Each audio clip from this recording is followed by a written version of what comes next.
ఇక కర్ణుని గురించి మాట్లాడుతూ భీష్మాచార్యుల వారంటారు, ఓ దుర్యోధన, నీకు మంత్రి ఈ కర్ణుడు, చాలా నీకు ఇష్టమైనటువంటి స్నేహితుడు, ఎప్పుడూ యుద్ధానికి కాలు దువ్వుతూ ఉంటాడు. నిన్ను పాండురాజకుమారులైనటువంటి పాండవులకు వ్యతిరేకంగా యుద్ధంలో పురిగొల్పుతూ ఉంటాడు. కొలువు జరుగుతున్నప్పుడు పెద్ద పెద్ద బీరాలు పలుకుతూ ఉంటాడు. అటువంటి ఈ కర్ణుడు ఉన్నాడే, ఇతడు అర్ధరథుడు. కారణమేమి అంటే ఇతనికి సహజంగా కవచకుండలాలు ఉండేవి. అటువంటి కవచ కుండలములు రెండూ కూడా పోగొట్టుకున్నాడు.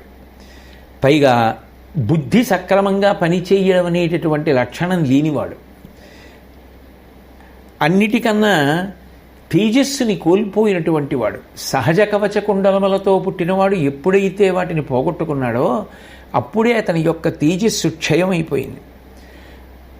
చాలా గొప్ప గురువైనటువంటి పరశురాముడి యొక్క శాపం చేత ఇతనికి ఉన్నటువంటి అస్త్ర సంపద అంతా కూడా తొలగిపోయింది. అర్జునుడిని నిజానికి యుద్ధంలో ఇతను ఎదుర్కొనలేడు. ప్రాణము దక్కించుకోలేడు, మానము దక్కించుకోలేడు. అర్జునుడే ఇతన్ని గెలుస్తాడు. ఈ విషయం నేను చెప్పడం కాదు, సభలో ఉన్నటువంటి అందరికీ తెలుసు అన్నాడు భీష్ముడు. వెంటనే ద్రోణాచార్యుల వారు లేచన్నారు. 3 కారణములను ద్రోణాచార్యుడు అధికంగా చెప్పాడు.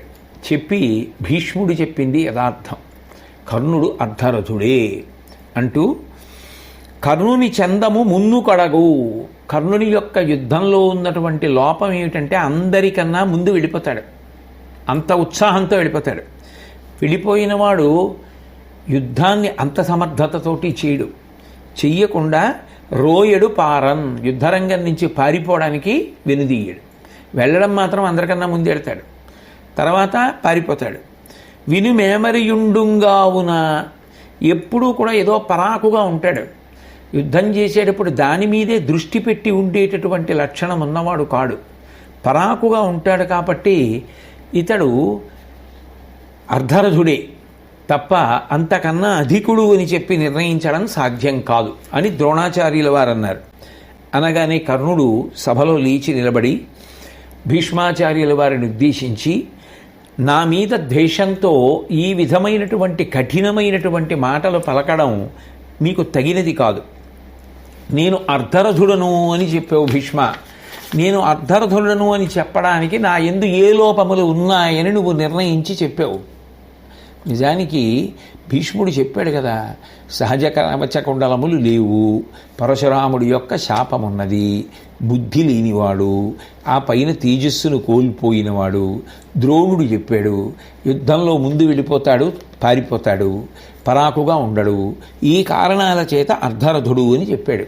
చెప్తే ఆ కారణములను ఖండించాలి తప్ప నన్ను నువ్వు ఏ కారణాలు దృష్టిలో పెట్టుకుని అర్ధరథుడిగా నిర్ణయించావు? నువ్వు పక్షపాతంతో మాట్లాడుతున్నావు. ఎప్పుడూ కొలువులో నేను బాధపడేటట్లుగా మాట్లాడుతూ ఉంటావు.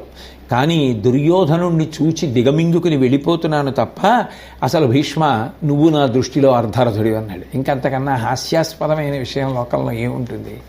మనిషి తనని తాను నియంత్రించుకోలేకపోతే పెద్దలతో మాట్లాడేటప్పుడు కూడా నోటి మాటేగా ఎంత మాటైనా అనేయచ్చు.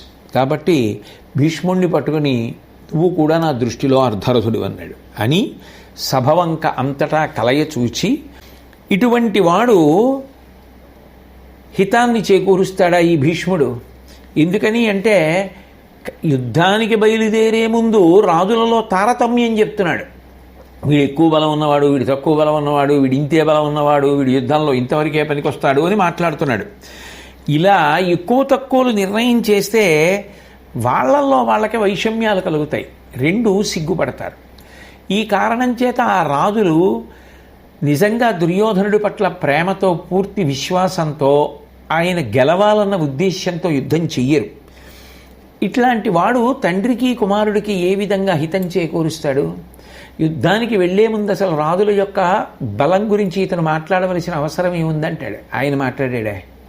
భీష్ముడు మాట్లాడింది కాదు. దుర్యోధనుడు అడిగాడు, మన వైపు ఉన్నటువంటి బలంలో ఎవరెవరిది ఎటువంటి శక్తి, ఎటువంటి సామర్థ్యం, ఎవరి మధ్య ఎటువంటి తారతమ్యాలున్నాయి చెప్పమని అడిగితే భీష్ముడు చెప్పాడు తప్ప తనంత తానుగా చెప్పినది కాదు.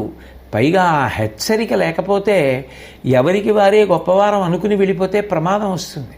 ఎవడు ఉత్తమ అతిరథుడు, ఎవడు అర్ధరథుడు నిర్ణయిస్తే కదూ, దానిని బట్టి కదూ యుద్ధానికి నియంత్రించవలసి ఉంటుంది, నియామకం చెయ్యవలసి ఉంటుంది. అట్లా కాకుండా ఎవరు పడితే వాళ్ళు ఎవరికి వారే తమని తాము నిర్ణయించేసుకుని మేము ఇంత స్థాయి కలిగిన వారం అనుకుని వెళ్ళిపోతే అది ప్రమాదపు టంచులకు చేరిపోతుంది. అందుకని దుర్యోధనుడు అడగడంలో తప్పు లేదు, భీష్ముడు చెప్పడంలో తప్పు లేదు. కానీ తన దగ్గరకు వచ్చేటప్పటికి సహేతుకమైన కారణములను చూపించి అర్ధరథుడవని చెప్పినా కూడా కారణములను ఖండించడం మానేసి వ్యక్తుల యందు పక్షపాతాన్ని ఆరోపించి మాట్లాడడం ఉందే, అది అర్థరహితమైనటువంటి విశేషం. అసలు ఈ భీష్ముడు ఇలా మాట్లాడడం వల్ల మనం ఎటువంటి యుద్ధానికి బయలుదేరుతున్నామో అటువంటి కార్యమే చెడిపోయింది. ఈ భీష్ముడు అందరి యొక్క మనసులు నొప్పించేటటువంటి విధంగా మాట్లాడాడు. అసలు ఈ భీష్ముడికి ఉన్నటువంటి శక్తి ఏ పాటిది? ఈ పాటి శక్తి ఉన్నవాడు మన దగ్గర లేడా ఏమి? ఇతను మన పక్షాన యుద్ధం చేయకపోతే మనకు వచ్చిన నష్టం ఏమిటి? ఎందుకు అసలు ఇతన్ని తీసేయకూడదు మన పక్షంలోంచి? ఎంత తేలిక చేసి మాట్లాడుతున్నాడో చూడండి. కానీ కాలం నిర్ణయించదు ఎవరు గౌరవనీయులో. కాబట్టి ఇతన్ని మన పక్షంలోంచి తీసేస్తే మంచిది. పైగా ఈయనకి అర్జునుడు అంటే చాలా ఇష్టం. ఇటువంటి వాణ్ణి నమ్ముకుని ఇటువంటి పక్షపాతం ఉన్నవాణ్ణి పక్కన పెట్టుకుని యుద్ధానికి వెళ్ళడం ప్రమాదం కదా అంటూ, నేర్పరులైనటువంటి వృద్ధులు ఉంటారు, వాళ్ళకి ఆ వృద్ధాప్యము అన్నప్పుడు వారి యొక్క వయస్సు పరిణతి రెండూ దృష్టిలో పెట్టుకోవలసినటువంటి అంశములు. అటువంటి వారు చెప్పినటువంటి మాటలు తప్పకుండా పాటించవలసిందే. కానీ ఇటువంటి అవివేకులైనటువంటి వృద్ధులు చెప్పినటువంటి మాటలు దృష్టిలో పెట్టుకోవలసినటువంటి అవసరం లేదన్నట్లుగా మాట్లాడాడు. ఈ భీష్ముడు సర్వసైన్యాధిపతిగా ఉండి సేనాగ్రభాగంలో నిలబడితే ఇటువంటి మాటలు భీష్ముడు మాట్లాడిన తరువాత రాజులు ఎవరైనా అసలు శ్రద్ధతో యుద్ధం చేస్తారా? ఇతడు దురహంకారి కాబట్టి ఇతనితో యుద్ధం చేయడానికి నేను అంగీకరించాను అంటే భీష్ముడు కర్ణుడితో అన్నాడు, నేను ముదుసెల్లిని అంటున్నావు కదూ, ముసలివాడిని అంటున్నావు కదూ, గురువుగారు పరశురాముడు ఉన్నారు కదా, ఒకసారి ఆయన దగ్గరికి వెళ్ళి నాకు తెలుసున్న అస్త్ర సంపద శస్త్ర సంపద ఎటువంటివో మీ గురువు గారు అడుగు చెప్తాడు.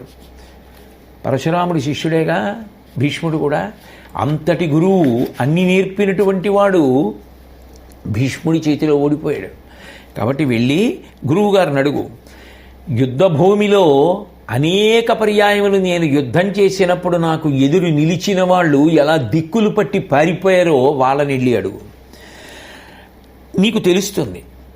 నా ముదిమియు నీ కుమారుతనమున్, నేను వృద్ధుణ్ణి అంటున్నావుగా, యుద్ధం చేసినప్పుడు అర్జునుడు నిర్ణయిస్తాడులే ఎవరు ముదిసెలో, ఎవరు యవ్వనంలో ఉన్నవాడో, ఎవరు బలంతో ఉన్నవాడో అర్జునుడితో యుద్ధంలో తేలుతుంది. నేను అర్జునుడిని నొప్పిస్తానో, నువ్వు అర్జునుడిని నొప్పించగలవో యుద్ధం నిర్ణయిస్తుంది. ఈ నోటి మాటలు కాదు నిర్ణయించేది. కాబట్టి పెక్కెడలనేమైరో ఎరుగన్ జగంబు, నేనండం కాదు లోకమంతటికీ తెలుసు. నేను యుద్ధం చేస్తే నాతో యుద్ధం చేసిన వాళ్ళందరూ ఏమైపోయారో, ఎటుపారిపోయారో, నా చేతిలో ఏమైపోయారో అందరికీ తెలుసు. నేను కొత్తగా చెప్పవలసిన అవసరం లేదు. నిజానికి ప్రారంభం చేసినప్పుడు నా గురించి నేను చెప్పుకోను, నా గురించి మీకు తెలుసు అని వదిలేశాను. ఒక సభలో, నిండు సభలో తన గురించి తాను మాట్లాడుకోవడం మర్యాదతో కూడుకున్న విషయం కాదు. కానీ తల్లి కడుపునటు చెడపుట్టినటువంటి నీ వంటి వాడు మాట్లాడిన మాటల వలన కోపం వచ్చినటువంటి నేను ఇవాళ నన్ను నేను పొగుడుకోవలసి వచ్చింది. దీనికి కారణం నువ్వే. నువ్వు అక్కరలేని మాటలు మాట్లాడడం వల్ల నేను నీ యందు కలిగినటువంటి ద్వేషము చేత ఆత్మస్థుతి చేసుకోవలసి వచ్చింది. అది పొరపాటు కదా. ఎంత తనని తాను పరిశీలించుకుంటూ ఉంటాడో చూడండి. ఇటువంటి పొరపాటు జరిగిపోవడానికి కారణం నీ వల్లనే జరిగింది. నువ్వు మంత్రిగా కౌరవులకు లభించావు. దాని వలన జరిగిన గొప్ప ప్రయోజనం ఏమిటంటే వాళ్ళకి కీడు ప్రారంభమైంది. ఎందుకని అంటే ఎప్పుడూ చెప్పకూడని మాటలే చెప్తూ ఉంటావు, చెయ్యకూడని పనుల వైపే వాళ్ళని ప్రచోదనం చేస్తూ ఉంటావు. దాని చేత వాళ్ళకి కలిగినది మేలు కాదు, వాళ్ళకి కలిగినది హితము కాదు. వాళ్ళు నాశనం అవ్వడానికి కావలసినటువంటి పరిస్థితులు కల్పించావు. కాబట్టి నువ్వు మహావీరుడు అని అంటున్నావుగా, నీ ప్రతాపం ఏమిటో యుద్ధంలో చూపిద్దువు గానివి. ఇప్పుడంటే నా మీద నిందమోపి భీష్ముడు సర్వసైన్యాధిపతిగా ఉన్నంత కాలం నేను యుద్ధం చెయ్యను అంటున్నావు. కానీ నేను యుద్ధం చేసి పడిపోయిన నాడు నువ్వు యుద్ధం చెయ్యవలసి ఉంటుందిగా. ఆనాడు అర్జునుడితో యుద్ధం చెయ్యవలసినటువంటి పరిస్థితి నీకు ఏర్పడితే, మహావీరులందరూ వెళ్ళిపోయిన తరువాత నువ్వు కథనరంగ ప్రవేశం చేస్తే, దీనదశలో ఉన్నటువంటి నీ పరివారం సుయోధనుడు నువ్వు చేసినటువంటి మహత్కార్యములు, నువ్వు చేసిన యుద్ధం, నీ పరాక్రమం గురించి తెలుసుకోకుండా ఉండరులే. ఒకప్పుడు నేను యుద్ధానికి ఎడితే ఎలా ఉంటుందో, నువ్వు యుద్ధానికి ఎడితే ఎలా ఉంటుందో ఉన్నటువంటి వీరులందరూ తెలుసుకుంటారు. ఓ కర్ణ, ఈ దుర్యోధనుడు నా మీద పెద్ద భారం పెట్టాడు, నన్ను సర్వసైన్యాధిపతిని చేశాడు. ఈ రాజుల యొక్క సమర్థతలో ఉన్న తారతమ్యములను నిర్ణయించి చెప్పమన్నాడు. అందుకని నేను మాట్లాడాను. దుర్యోధనుడు ఎదురుగుండా ఉన్నాడు, నాకు గురుతరమైన కర్తవ్యాన్ని అప్పచెప్పాడు కాబట్టి నిన్ను వదిలిపెట్టేస్తున్నాను. లేకపోతే నువ్వు బ్రతికుండేవాడివి కావు.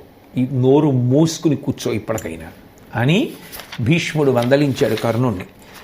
భీష్ముని యొక్క ఆగ్రహాన్ని చూసినటువంటి సుయోధనుడు జంకి గబగబా వచ్చి, తాత నువ్వే కోపగిస్తే ఇక నేను జీవితంలో పెట్టుకున్నటువంటి ఆశలు వమ్మైపోవా?